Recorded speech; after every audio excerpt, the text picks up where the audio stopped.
CS news हम कामलेंद्र झा खबर के शुरुआत करिए और बात करिए सबसे पहले कामेश्वर सिंह दरभंगा संस्कृत विश्वविद्यालय के जाठम आई सीनेट के बैठक संपन्न भेल।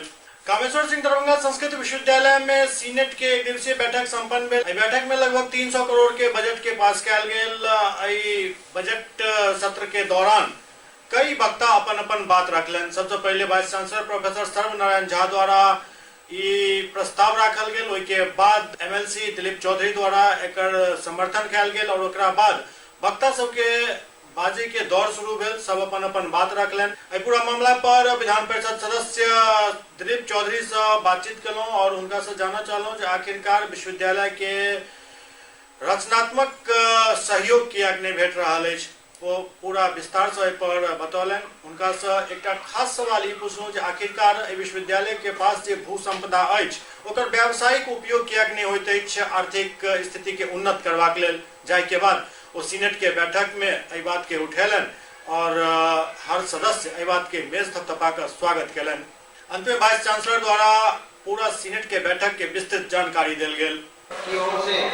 नए वर्ष की हार्दिक शुभकामनाएं समर्पित करता हूँ। प्रशासनिक स्तर पर आप लोगों को बताने में जो कोई नहीं बताया है हमने, लेकिन प्रशासनिक दृष्टि से विश्वविद्यालय ने भारत सरकार को लिखा है कि यह विश्वविद्यालय पूर्णतः आपको सहयोग करेगा, स्थान उपलब्ध कराएगा, जो भी चाहिए सारी सुविधाएं उपलब्ध कराएंगे। आप यहाँ पे लिखोने ये लिखित रूप में आप लोगों की तरफ से अपने भारत सरकार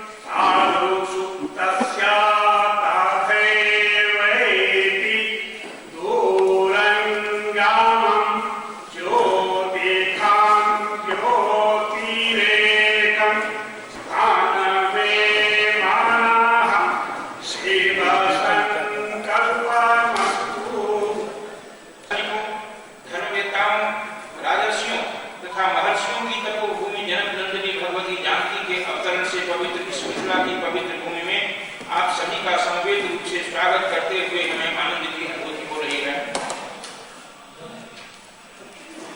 आज के इस महत्वपूर्ण अवसर पर इस विश्वविद्यालय की स्थापना में सर्वाधिक योगदान करने वाले महाराजाधिराज स्वर्गीय डॉक्टर सर कामेश्वर सिंह जी का आदरपूर्वक स्मरण करते हुए इस सदन एवं विश्वविद्यालय परिवार की ओर से उनके प्रति हृदयस्थ श्रद्धासुमनों को समर्पित करता हूँ। आप सभी जानते हैं कि गांधी महाराजाधिराज की अपूर्व दानशीलता के बल पर ही संपूर्ण समाज के लिए सर्वाधिक उपयोगी एवं भारतीय संस्कृति के संरक्षक प्राच्य विद्या एवं साहित्य के प्रचार प्रसार हेतु इस विश्वविद्यालय की स्थापना हो सकी। हमें पूर्ण विश्वास है कि इस विश्वविद्यालय के उत्तरोत्तर विकास में निरंतर चिंतनशील एवं प्रयासरत प्रतिशत सदस्यों के सद्भाव एवं सहयोग से विकास की संपूर्ण योजनाओं को हम पूर्ण रूप प्रदान कर सकेंगे।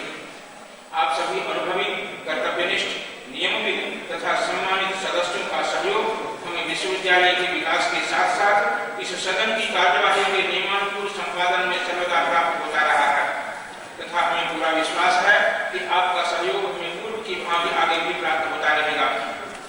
संस्कृतानुरागी सम्मान्य सदस्य, महाराजाधिराज की अपूर्व दानशीलता तथा संस्कृतनिष्ठ प्रवृत्ति वाले बिहार के तत्कालीन महामहिम राज्यपाल डॉक्टर जाकिर हुसैन एवं तत्कालीन माननीय मुख्यमंत्री डॉक्टर श्री कृष्ण सिंह के सख्त प्रयास एवं संस्कृत तथा संस्कृति के प्रति इनकी अपूर्व निष्ठा से स्थापित कामेश्वर सिंह दरभंगा संस्कृत विश्वविद्यालय भारत के संस्कृत विश्वविद्यालयों में द्वितीय प्राचीनतम विश्वविद्यालय है तथा वर्षों से संस्कृत भाषा एवं साहित्य के शिक्षण तथा प्रचार प्रसार में संलग्न रहा है। अधिनियम के अनुसार संप्रति यह विश्वविद्यालय संस्कृत के साथ साथ पाली एवं प्राकृतिक के विकास के लिए प्रतिबद्ध है, किंतु विगत वर्षों में संस्कृत की जो दुर्वस्था रही इससे आप सभी परिचित हैं। परीक्षा के सत्रों का विलंबित संचालन, नामांकन में विलंब, शिक्षकों की नियुक्ति में विलंब एवं संस्कृत के प्रति सामान्य जनों की उदासीनता आदि इसके कारण रहे हैं। मैंने गुरुपद पद पर कार्यभार ग्रहण करते ही इस दिशा में आवश्यक कदम उठाया एवं संस्कृत की प्राचीन परंपरानुरूप आधुनिक परिप्रेक्ष्य में इसकी शिक्षण व्यवस्था भी प्रयास किया। आदरणीय सदस्यगण, आप सभी इस विश्वविद्यालय के मुख्य भवन लक्ष्मीश्वर विलास पैलेस की दुर्दशा से सुपरिचित हैं। ऐतिहासिक एवं पुरातत्व की दृष्टि से अत्यंत प्राचीन एवं अति महत्वपूर्ण यह राजा प्रासाद दरभंगा में नहीं अपितु मिथिला एवं बिहार का गौरव है। समय समय पर भूकंप की त्रासदी एवं आर्थिक अभाव के कारण इसकी स्थिति अत्यंत जर्जर हो गई है। जहां तहां से थोड़ी बहुत राशि एकत्रित कर इसकी मरम्मती कराई जाती रही है, जो इसे स्थायित्व एवं मजबूती प्रदान करने में पूरी तरह समर्थ नहीं रही। मैं इसे देखकर काफी चिंतित था एवं अपनी चिंता से माननीय मुख्यमंत्री जी को अवगत कराया। माननीय मुख्यमंत्री जी ने तत्क्षण इसे अपने संज्ञान में लेते हुए पदाधिकारियों को निर्देश दिया तथा विशेषज्ञों के दल ने कई चरणों में इसका निरीक्षण कर अपना प्रतिवेदन एवं व्यय विवरण राज्य सरकार को सौंपा तथा इसकी मरम्मति की एक महत्वाकांक्षी योजना को सैद्धांतिक स्वीकृति प्राप्त हो चुकी है, जो शीघ्र ही कार्यान्वित होने वाली है। इस योजना के अंतर्गत इस भवन के एक भाग की फोटोग्राफी एवं वीडियोग्राफी की जाएगी तथा इसी के अनुरूप यथास्थान जीर्णोद्धार किया जाएगा ताकि मूल स्वरूप में कोई परिवर्तन नहीं हो। बिहार सरकार की प्रशासनिक स्वीकृति से बिहार राज्य शैक्षणिक आधारभूत संरचना विकास निगम ने बिहार सरकार शिक्षा विभाग के निर्देशानुसार इस भवन के जीर्णोद्धार हेतु 6,94,47,000 रुपए का प्रारूप तैयार कर तकनीकी अनुमोदनोपरांत इसे राज्य सरकार को भेजा है। समस्याओं में रहे धीरे धीरे समस्या कम भेटे बहुत के स्वीकृति लागत की जे पेंशन की लिस्ट की सब बन गई। आज तक चर्चो छे पटनों में कि बहुत बढ़िया खास संस्कृति बहुत ही बात कर कर्मचारियों से पहले आवे तो एक प्रयास रही साहब कर्मचारी के भीड़ कागज पत्ते भीड़ में भेड़ वो नहीं भेड़ अब वो समस्या आप तक नहीं तो हमारा बात सत्ता के बाद हम इसकी समझ नहीं लेंगे लेकिन आग्रह कर जब तक ये बात तो हम ठीक है कि राज्य सरकार के द्वारा मुख्यमंत्री के द्वारा भवन के रख रखाव के बाद नया मकान के बाद ये बन गए प्रस्ताव पास एस्टिमेट बन गए उनको आग्रह कर ये पॉलिटिकल लोग है आज ये पार्टी के नेता सब की कमेटी में उनका एक दिलीप चौधरी के नेतृत्व में सब कमेटी बना जो आगे कार्य करते कि पटना में बैठते राज्य सरकार में यूनिवर्सिटी की समस्या भवन संबंधी समस्या हो कोई रोजगार आगल तो बजट है और चूंकि वेतन से जुड़ा हुआ रहता है तो इसीलिए बजट को आज पास करना है। साथ ही माननीय कुलपति महोदय ने जो अपने प्रारंभिक संबोधन में बहुत सारे कार्य संस्कृति के बदलाव के बारे में जानकारी दी है, तो जो संस्कृत विश्वविद्यालय का एक स्वरूप था, जो लोग इसको समझते थे कि ये बहुत उन्नयन की ओर नहीं था, तो हम तो कुलपति को धन्यवाद देंगे कि एक सुयोग्य व्यक्ति कुलाधिपति महोदय ने कुलपति को बहाल किया और कुलपति ने बहुत अच्छे ढंग से विश्वविद्यालय का संचालन और निदान करने का प्रयास कर रहे हैं। तो सीनेट की बैठक में कमोबेश जितने भी वक्ताओं ने अपना वक्तव्य दिया है, अपना कुछ सुझाव देते हुए कुलपति के कार्यों का प्रशंसा ही किया है। सर एक बात बताया जाए, किसी चीज़ की विकास में आर्थिक मदद बहुत बड़ी चीज़ होती है। हर साल सिर्फ यही देखा जाता है कि सीनियर की बैठक होती है, बातें होती है, यहीं तक सीमित रह जाती है। यहाँ विकास की बात करें या जो यहाँ आर्थिक संरचना की बात करें तो काफ़ी जीर्ण सी अवस्था में कुलपति ने अभी भाषण में कहा और उन्होंने कमेटी गठन की बात की। तो आखिर राज्य सरकार इस पर क्यों नहीं अपना नज़र रखती है कि इसका जो अन्य विश्वविद्यालय का विकास होता है इस विश्वविद्यालय पर नहीं हो पाता है, जिससे कि समस्या उत्पन्न हो रही है। विश्वविद्यालयों से इस विश्वविद्यालयों की तुलना थोड़ा सा भिन्न है। यहाँ जो गुरु शिष्य परंपरा के तहत शैक्षणिक वातावरण है, यहाँ छात्रों से पैसा नहीं आता है। अन्य विश्वविद्यालयों में डेवलपमेंट के नाम पे, एडमिशन के नाम पे परीक्षा तो यहाँ भी लिया जाता है, रजिस्ट्रेशन शुल्क यहाँ भी लिया जाता है। तो यहाँ सिर्फ वेतन है और जो इसकी परिसंपत्ति है उसके माने का व्यवहार जो जो नज़र में आता है, जो विकास का बात उसको करने का प्रयास किया जाता है। निश्चित तौर से राज्य सरकार भी इससे सहमत है और कुलाधिपति भी बहुत अपनी खासी नज़र रखे हुए हैं कि इस विश्वविद्यालय को कुछ अलग से ऐड दिया जाए।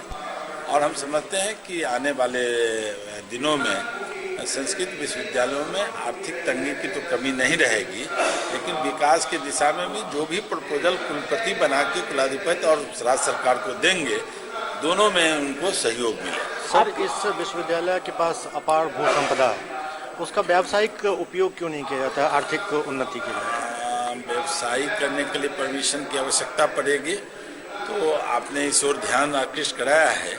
अगला जो अवसर का बैठक होगा उसमें हम निश्चित रूप से कुलपति को इस ओर ध्यान आकृष्ट कराएंगे कि आपका जो व्यावसायिक जो लैंड है उसको उसमें आप कीजिए, लेकिन व्यावसायिक लैंड जो खाली पड़ा हुआ है उसको डेवलप करने के लिए तो आर्थिक रूप से चाहिए, तो उसका कुछ फार्मूला हम लोग तय करेंगे। भविष्य में आपके सुझाव को हम लोग रखेंगे और कोशिश करेंगे कि इसकी आर्थिक सुदृढ़ीकरण की जाए। सर, एक जो प्रबंधक कमेटी की बात की गई है और उसके आपको अध्यक्ष बनाया गया है, आपकी अध्यक्षता में मुख्यमंत्री या राज्य सरकार को इस ओर ध्यान आकृष्ट किया, तो क्या लग रहा है कि ये हो पाएगा और इसे सकारात्मक? ये तो माननीय सदस्यों का स्नेह और प्रेम है कि उन्होंने हमको इस लायक समझा है, लेकिन निश्चित तौर से यदि कंक्रीट कोई प्रपोजल विश्वविद्यालय हमारे समक्ष लाएगा तो हम चाहेंगे कि कुलाधिपति से और मुख्यमंत्री जी से और बिहार सरकार के जितने भी पदाधिकारी हैं उनके साथ एक संस्कृत विश्वविद्यालय के पदाधिकारी कुलपति के साथ एक बैठक हो और इस दिशा में एक ठोस निर्णय विश्वविद्यालय के प्रति राज्य सरकार करे। और हम समझते हैं कि माननीय मुख्यमंत्री जी का जो शिक्षा के प्रति प्रेम है निश्चित रूप से वो करेंगे इस चीज़ को। अभी 300 करोड़ का बजट है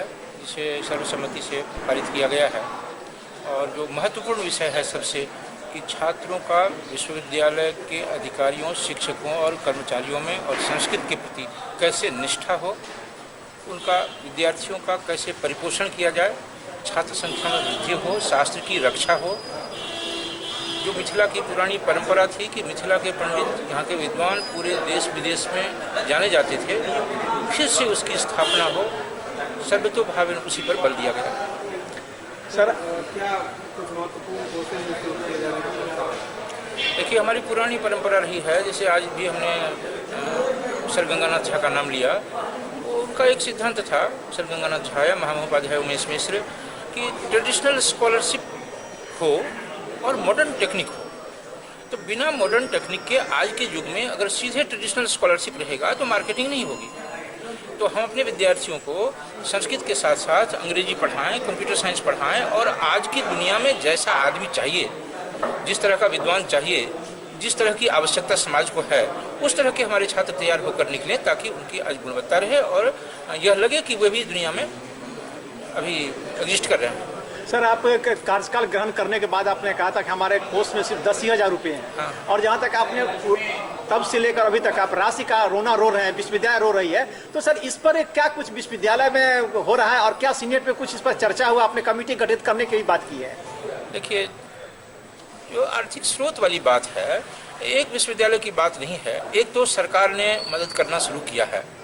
आपको मैं बताऊं कि अभी जो वर्तमान सरकार है वो दूसरे विश्वविद्यालयों के लिए जो करे या न करे यह तो अलग की बात है, मैं नहीं कह सकता, लेकिन संस्कृत विश्वविद्यालय के लिए हमारे माननीय मुख्यमंत्री जी ने वेतन और गैर वेतन मद में, पेंशन मद में जो राशि देते ही थे, उससे अतिरिक्त भी देने की कोशिश की है। हमें कुछ मिला भी है, और आज जो कुछ आपको दिख रहा है सीनेट में दिख रहा है, इसके बाद दिखेगा, ये कार्यक्रम दिख रहे हैं। या हमें तो बिजली बिल देने के लिए पैसे नहीं होते थे, तो ये बिजली का बिल हो या आउटसोर्सिंग के लिए पैसे हो, ये सब देने के लिए माननीय मुख्यमंत्री जी का आदेश है, उन्होंने कहा है और मिल रहा मुझे। तो संस्कृत विश्वविद्यालय को उस दृष्टि से कोई समस्या नहीं है। संस्कृत विश्वविद्यालय की आज की समस्या केवल छात्र के छात्रवृत्ति की है, और जो डेवलपमेंट संबंधी प्रस्ताव है उनका तो अनुमोदन है, और मुझे लगता है कि एक आध महीने में आपको दिखेगा जो आप प्रतीक्षा कर रहे थे जिस बात की। कुछ विषय ऐसी हैं जो यहाँ पे संचालित थी और अनायास बंद कर दिया। सर, ललित कला के लिए आपने देखा, ललित कला, लेकिन हाँ, बगल के विश्वविद्यालय में वही चीज चल रहा है। क्या सुनिए, देखिए क्या है, बगल के विश्वविद्यालय में ट्यूशन फीस करोड़ों में आता है, तो जो भी चाहते हैं तुरंत इस्टेब्लिशमेंट कर सकते हैं।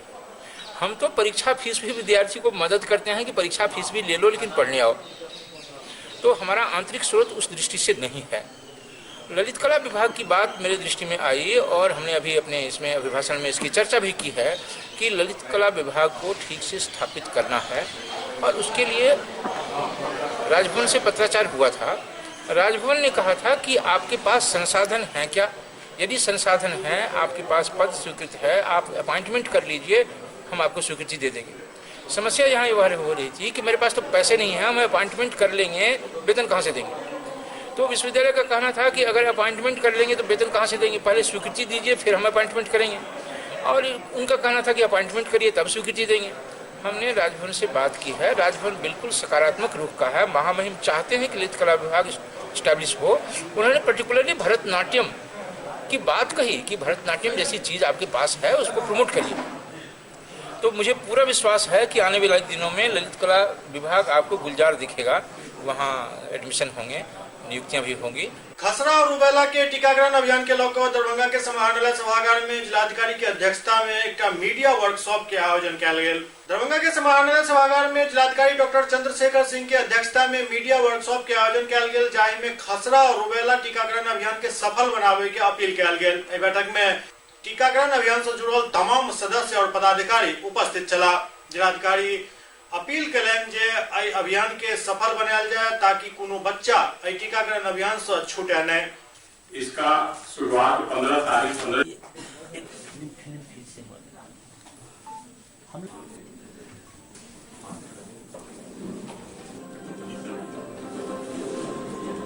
लक्ष्य वही है कि मीजल्स और रूबेला जैसा खतरनाक बीमारी बिल्कुल कंट्रोल ही नहीं, इसका निराकरण हो जाए।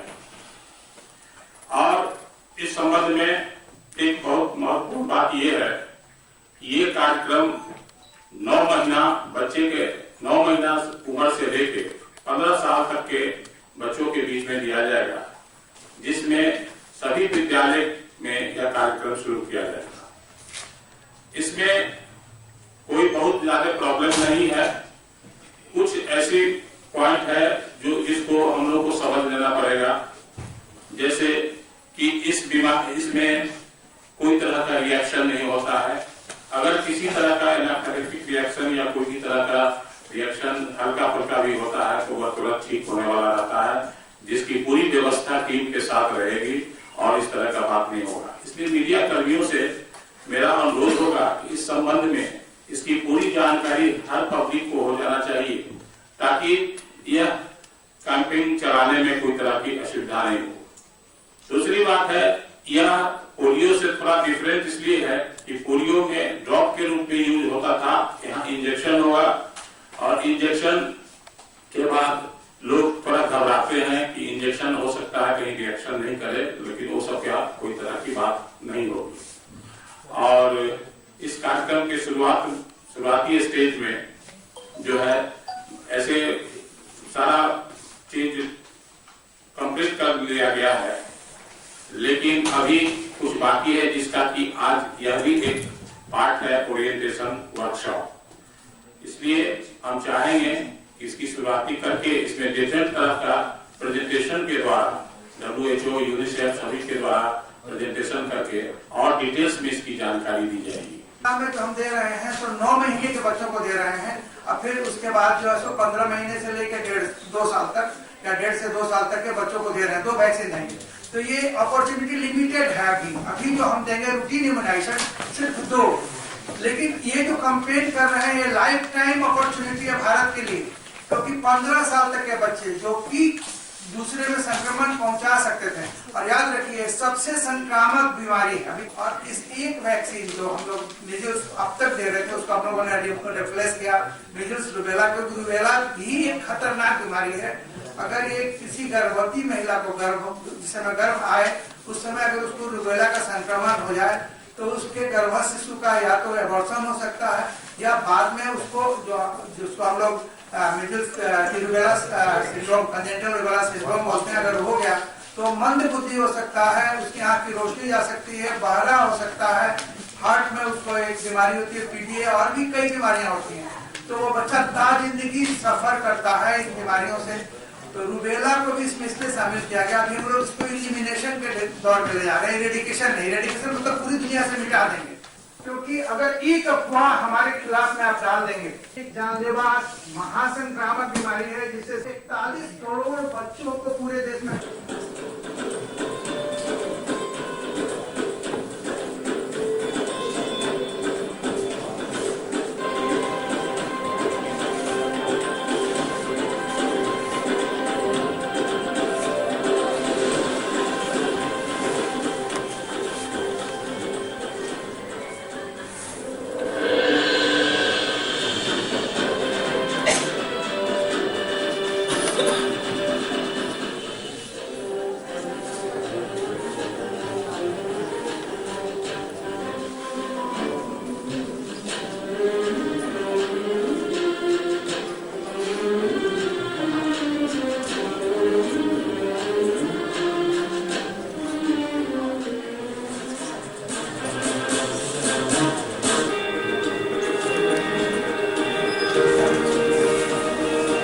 हम सभी लोग अवगत हैं कि खसरा रुबैला, जिसको मीजल्स और रुबैला एमआर कैंपेन कहा जा रहा है, इसका टीकाकरण का अभियान शुरू होने जा रहा है पूरे राज्य में और हम लोगों के ज़िले में भी। इसमें 9 माह से लेकर के 15 वर्ष तक के बच्चों को टीका दिया जाएगा और हम लोगों का मुख्य फोकस जो हमारे विद्यालय हैं उनमें है, आंगनवाड़ी केंद्र हैं उन पर है कि कोई बच्चा छूटे नहीं, उसके लिए हम सभी लोग प्रयासरत हैं। ये 2 बीमारियों से बचाव के लिए एक टीका है, एक टीका लगवाने से 2 बीमारियों से बचाव हो सकता है, खसरा से और रुबैला से। खसरा से हम लोग अवगत हैं कि कई बार बहुत गंभीर बीमारियां भी हो जाती हैं और उसमें मृत्यु भी हो जाती है। रुबैला से भी हम लोग अवगत हैं कि अगर हो जाए इसका इन्फेक्शन तो जो विशेषकर गर्भवती महिलाएं हैं, उनके जो बच्चे होते हैं वो जन्म के साथ जो बीमारियां होती हैं उससे ग्रसित हो जाते हैं। कई बार अंधापन होता है और उसके अलावा हार्ट की डिजीज होती हैं, उनसे भी वो ग्रसित हो सकते हैं। तो हम लोगों का ये अनुरोध है आप सभी लोगों के माध्यम से, पूरे जिले वासियों से, सभी बच्चों के अभिभावकों से, उनके माता पिता से और सभी हमारे जो विद्यालय हैं उनसे कि बच्चों को ये टीका जरूर लगवाएं। हम लोग पूरे लगभग 1 महीने का कैंपेन कर रहे हैं और सभी विद्यालयों का हम लोगों ने एक माइक्रो प्लानिंग बनाई है और उसमें हम लोग सभी बच्चों का टीकाकरण करने का लक्ष्य रखे हैं। तो इसमें किसी प्रकार की डरने की ज़रूरत नहीं है, लोग बिल्कुल निश्चिंत होकर के आएँ। हम लोग सभी केंद्रों पर हमारी टीम रहेगी, मेडिकल टीम रहेगी और वहाँ पूरी सावधानी के साथ बच्चों को ये टीका लगाया जाएगा और ये बच्चों के लिए बहुत ज़रूरी है। अगर कोई बच्चा छूटता है तो भविष्य के लिए रिस्क जोन में रहेगा, तो वो हमारी एक पीढ़ी का प्रश्न है। इसलिए हम लोगों का सबसे अनुरोध है कि इसमें बढ़ चढ़ करके हिस्सेदारी करें और इस अभियान को सफल बनावें। इसका उद्देश्य है कि खसरा को हम लोग पूरी तरह से समाप्त करें अपने देश से। जिस प्रकार से पोलियो समाप्त हुआ है उसी प्रकार से हम लोग खसरा को भी एलिमिनेट करने का, उसे समाप्त करने का लक्ष्य इस अभियान के तहत रखें। सभी से सहयोग की अपील करते हुए ललित नारायण मिथिला विश्वविद्यालय में समाजशास्त्र विभाग के विभागाध्यक्ष प्रोफेसर विनोद चौधरी द्वारा एक कर्मी के साथ कथित दुर्व्यवहार के लोग राष्ट्रीय लोक समता पार्टी द्वारा धरना प्रदर्शन किया गया। ललित नारायण मिथिला विश्वविद्यालय में पिछला दिन समाजशास्त्र विभाग के विभागाध्यक्ष प्रोफेसर विनोद कुमार चौधरी पर आरोप लागल जो एक कर्मी के साथ दुर्व्यवहार केलन, जाय के बाद राष्ट्रीय लोक समता पार्टी के कार्यकर्ता सब लहरिया धरना स्थल पर धरना प्रदर्शन केलन।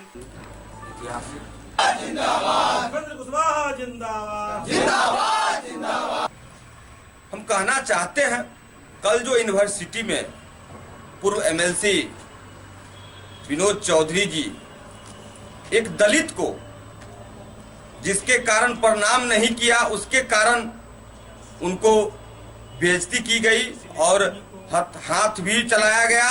मैं कहना चाहता हूं, यदि सामूहिक रूप से वह माफी मांगे या नहीं, मीडिया के सामने में आके वह माफी मांगे पूरे दलित से जो मेरे गलती हुआ है, नहीं तो राष्ट्रीय लोक समता पार्टी यूनिवर्सिटी में उग्र आंदोलन करने के लिए तैयार है विनोद चौधरी के खिलाफ। घनश्यामपुर थाना क्षेत्र के बगरस गांव में भूमि विवाद में जमकर मारपीट भेल, जाय में लगभग आधा दर्जन से ज्यादा लोग घायल भ गेला। घनश्यामपुर थाना क्षेत्र के बगरस में भूमि विवाद में भेल मारपीट में आधा दर्जन से ज्यादा लोग जख्मी भ गेला। जख्मी व्यक्ति सबके इलाज के लिए डीएमसीएच आनल गेल, लेकिन हड़ताल रहे के कारण उनका सबके विशुद्धानंद हॉस्पिटल में भर्ती कराल गेल, जहां उनका सबके इलाज चल रहा है।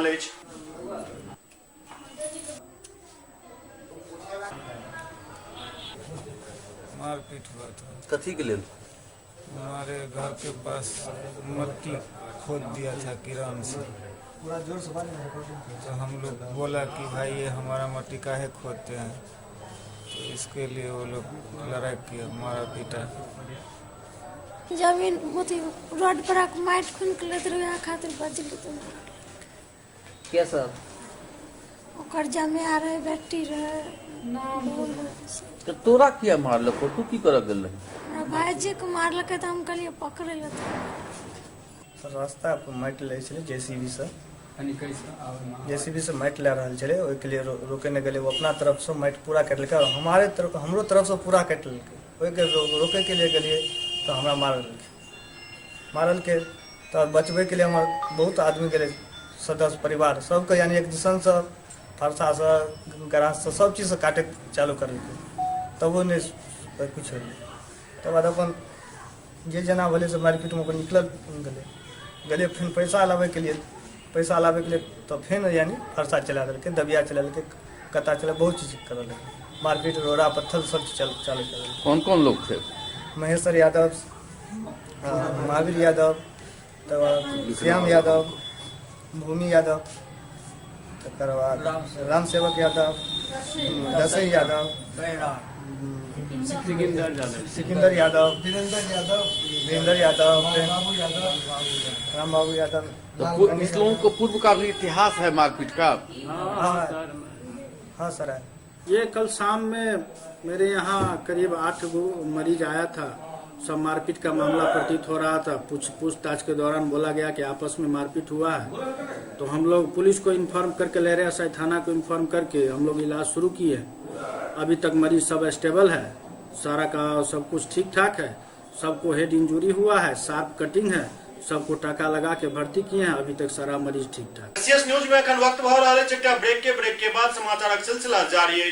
दरभंगा शहर से बाहर यामाहा शोरूम के बहुप्रतीक्षित प्रतीक्षा समाप्त भेल। देकुली में यामाहा शोरूम के भव्य आगाज भेल। यामाहा शोरूम में यामाहा के कई तरह के गाड़ी उपलब्ध है।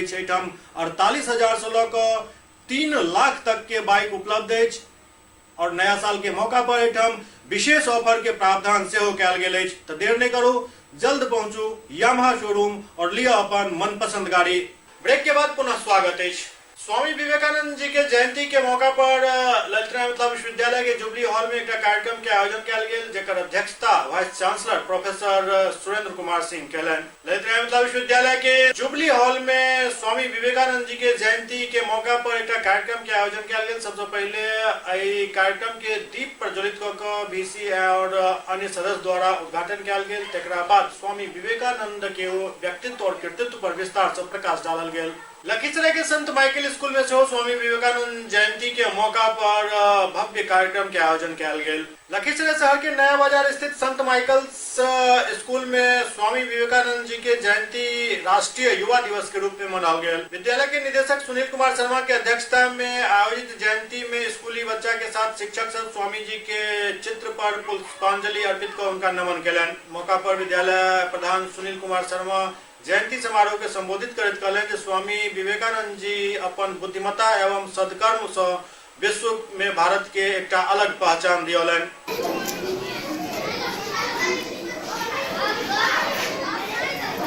स्वामी विवेकानंद जी राष्ट्रीय युवा दिवस के रूप में उनकी जयंती को आज पूरे भारतवर्ष में मनाया जा रहा है। उनका कथन था, उनका कहना था कि जागो, उठो, तब तक ना रुको जब तक आप लक्ष्य प्राप्ति की ओर ना पहुंच जाएं।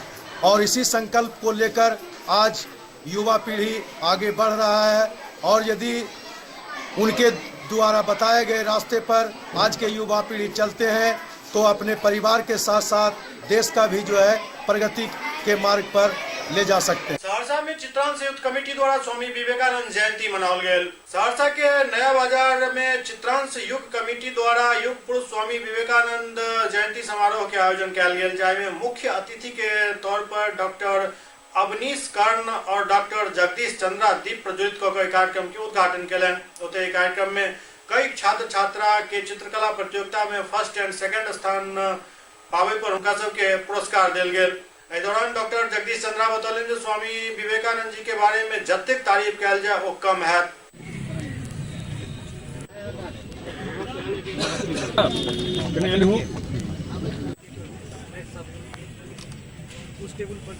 वर्मा दोनों तृतीय स्थान पर। चला हम लोगों के आदर्श थे, उन्होंने हम लोगों को जो मार्गदर्शन दिया है वो एक बड़े गर्व की बात है। उनके मार्गदर्शन को भारत में नहीं पूरे विश्व ने स्वीकारा है और ये हम लोग आज उनकी तिथि को मना रहे हैं। ये हमारे लिए बड़ी अच्छी बात है और मैं यहाँ के चित्रकूट परिवार एवं युवा वर्ग को तहे दिल से धन्यवाद देता हूँ। उन्होंने इस कार्यक्रम को आयोजित करके उनके प्रति अपने श्रद्धा को प्रकट करने का एक सुअवसर दिया है और हम लोग इस अवसर पर उनकी याद ताज़ा किए हैं। मैं आशा करता हूं कि चित्रकूट परिवार, उसका युवा मोर्चा बराबर जो है सो इस कार्य को आगे बढ़ाता रहेगा। झारखंड के चंदवा में कर्ज माफी, फ्लाईओवर सहित अन्य मांग के लोग किसान और माकपा के कार्यकर्ता सब घंटों ठंडा पानी में खड़ा रहा। झारखंड राज्य किसान सभा से जुड़ल किसान और माकपाई टोरी क्रॉसिंग के निकट जगराहा डैम के बर्फ ठंडा पानी में कर्ज माफी, टोरी जंक्शन क्रॉसिंग पर फ्लाईओवर ब्रिज बनावे के मांग सहित अन्य कई मांग के लोग जल सत्याग्रह कलन। कृषि कर्ज के माफी, टोरी में फ्लाईओवर के निर्माण, संपूर्ण जिला के सुखाड़ घोषित करे समेत कई अन्य मांग इनका सबके मांग पत्र में शामिल है। नहीं भाजपा सरकार जवाब दो, जवाब दो, अब तक फ्लाईओवर ब्रिज क्यों नहीं भाजपा सांसद जवाब दो, जवाब दो, जवाब दो, कृषि कर्ज माफ करो, माफ करो, चंदवा में बाईपास इंकलाब जिंदाबाद, जिंदाबाद, जिंदाबाद।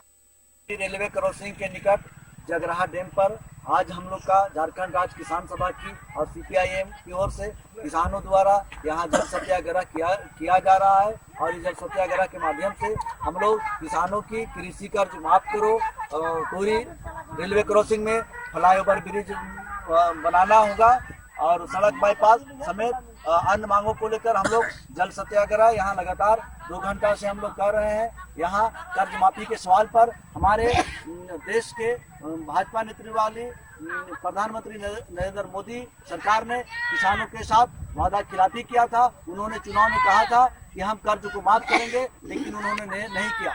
हमारे यहाँ जो भाजपा के सांसद है सुनील सिंह है, उन्होंने भी टोरी रेलवे क्रॉसिंग पर वादा किया था कि हम संसद बनते ही फ्लाईओवर ब्रिज का निर्माण करेंगे, लेकिन उन्होंने नहीं किया। उन्होंने भी वादा खिलाफी किया है। हम लोग आने वाले समय में संसद को और भाजपा सरकार को सबक सिखाएंगे और इस जल सत्याग्रह के माध्यम से हम लोग मांग करते हैं कि तत्काल फ्लाईओवर ब्रिज का निर्माण कराया जाए और जो किसानों की जो कर्ज माफी का उन्होंने जो वादा किया था वह तमाम किसानों का कर्ज को माफ किया जाए और उनके जो सहायता के लिए जो भी कानून है, जो भी सुविधा है, किसानों को दिया जाए। किसान सभा लातेहार जिला कमेटी की ओर से जो लातेहार की जनता की, चंदवा की जनता की, पूरे पलामू प्रमंडल की जनता का जो ज्वलन सवाल है कि ये टोरी ओवर ब्रिज नहीं बनने के कारण जो दर्जनों लोग की जान गई है और घंटों घंटों जो जाम रहता है,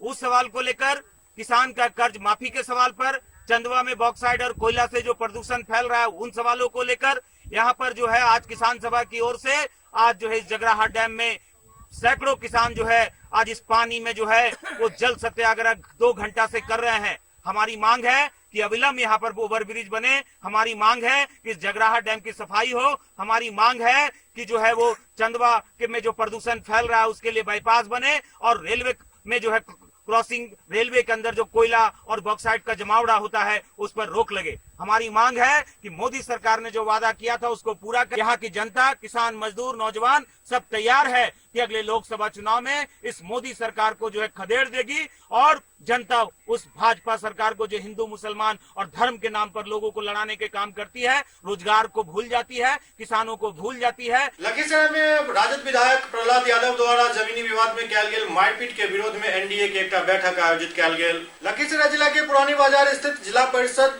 के डाक बंगला में जदयू, भाजपा और लोजपा के संयुक्त बैठक भेल, जाहि में राजद विधायक प्रहलाद यादव द्वारा जमीन विवाद में कयल गेल मारपीट के घोर निंदा कयल गेल। जिला परिषद अध्यक्ष रामाशंकर शर्मा और जदयू जिलाध्यक्ष रामानंद मंडल बतौलन जे राजद विधायक प्रहलाद यादव द्वारा जमीनी विवाद में मारपीट करना उचित नहीं छल, उनका कोर्ट के शरण लेवाक चाही छल। पुलिस प्रशासन से मांग कयल गेल जो विधायक के जल्द से जल्द गिरफ्तार करत।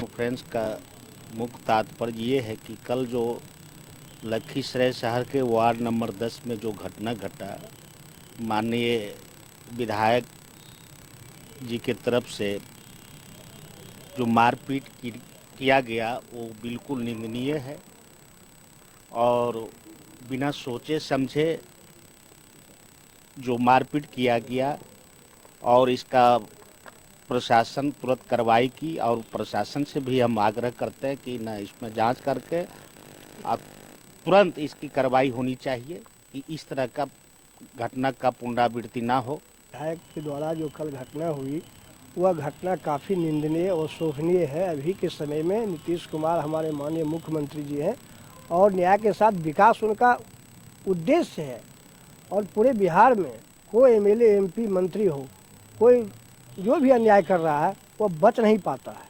तो यहाँ जो स्थानीय विधायक है जो अपने आप को दबंग कहते हैं, कानून का राज है और बिहार में मुख्यमंत्री नीतीश कुमार के राज में कोई भी अन्याय करेगा वह कानून के शिकंजा से बाहर नहीं निकल पाएगा।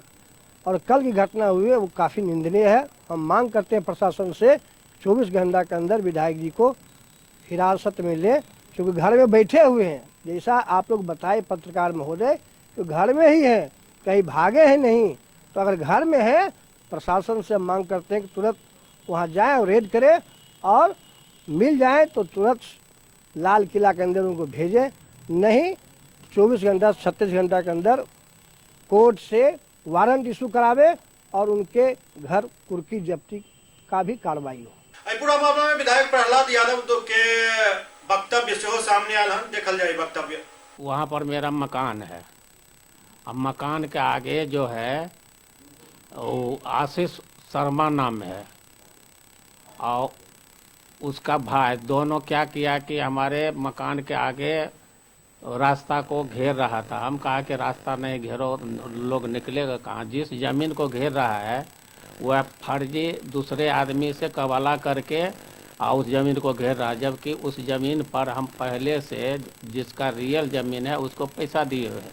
हम कहा कि पहले तुम कागज़ निकालो, तुम्हारा ज़मीन फर्जी है, अगर सही होगा तो तुम अपना ज़मीन ले लेना, और गलत होगा तो अब कुछ नहीं बोलेंगे। लेकिन सवाल के जो वाजिब ज़मीन है उसको तुम मत घेरो।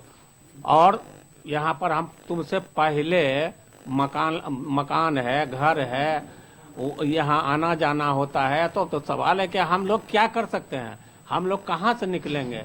इसलिए ऐसे जाना आना होता तुम घेर रहे हो, यही कुल बेबुनियाद है। अरे वो हमसे छोटे हैं, हम कहा कि तुम ये सब काम बंद कर दो, तुम्हारा कागज होगा तो ठीक है तुम ले लेना, और नहीं होगा तो मेरा होगा। चूँकि उस जमीन में पैसा दिए हुए जो रियल आदमी है वो रियल आदमी का यहाँ नहीं है, वो आएगा उसके बाद बैठ करके इसको अति कर लेना।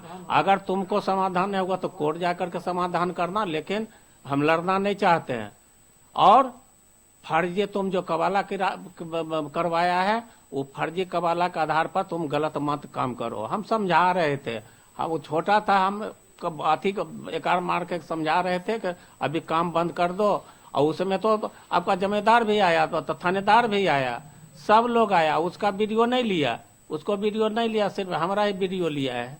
यही तो स्थिति है, बेबुनियाद है, रंगदारी बेबुनियाद है कि रंगदारी मांग रहा है, गंगा में काट करके फेंक, फुटेज में दिखावे के गंगा में काट करके फेंक दिया है, और फुटेज जो दिखा रहा है वो गलत दिखा रहा है, थोड़ी वो सब सच्चाई है। ये जमीन का प्योर विवाद है, ये रास्ता का प्योर विवाद है, और ये नया आया है, हर जगह ये जमीन के चलते वहाँ उसी मोहल्ला में कोई भी खुश नहीं है। एक गरीब आदमी को जमीन हड़प रहा है, बेचारा को घर बनाने के लिए नहीं दे रहा, तो प्रशासन के यहाँ रोज जा रहा है, लेकिन कोई सुनने के लिए तैयार नहीं। यही तो स्थिति है प्रशासन को। और कितना तेजी हुआ प्रशासन जो तुरंत जाकर के FIR कर देता बिना जांच पड़ताल किए हुए। तो अपने सब लखीसराय के राजद विधायक प्रहलाद यादव के वक्तव्य सुन रहा छलू। दरअसल इनका पर आरोप है कि जमीनी विवाद में ई और इनकर सुरक्षा कर्मी सब जमकर मारपीट केने रहे, जाहिसे लोग सब में काफी गुस्सा है। खैर अब बात करी मकर संक्रांति के, जकरा मिथिलांचल में तिला संक्रांति से हो कहल जाते, चौराई के लक बाजार में तिलकुट के पूरा बाजार गुलजार है। 14 जनवरी जना नजदीक आबि रहल अछि, तहिना बाजार में तिलकुट के मांग बढ़ि रहल अछि। तिलकुट व्यवसायी दिन राति तिलकुट बनावे में जुटल छथि। लखीसराय के मशहूर तिलकुट आइ काल्हि जहाँ हजारों शहरवासी के अपन स्वाद चखा रहल अछि, ओते सैकड़ों लोग के रोजगार से मिलल अछि। तिलकुट विक्रेता सब कह रहा छथि जो प्रतिदिन 3 क्विंटल तिलकुट बनावे छथि, प्रति किलो 400 लऽ कऽ 5 रुपया तक के उनका सबके लाभ होइत अछि। लखीसराय शहर के खाली बात करी तो ओहिठाम लगभग 100 के आसपास तिलकुट व्यवसायी अखन तिलकुट के दुकान सड़क के किनारे जहां तहां लगौने छथि।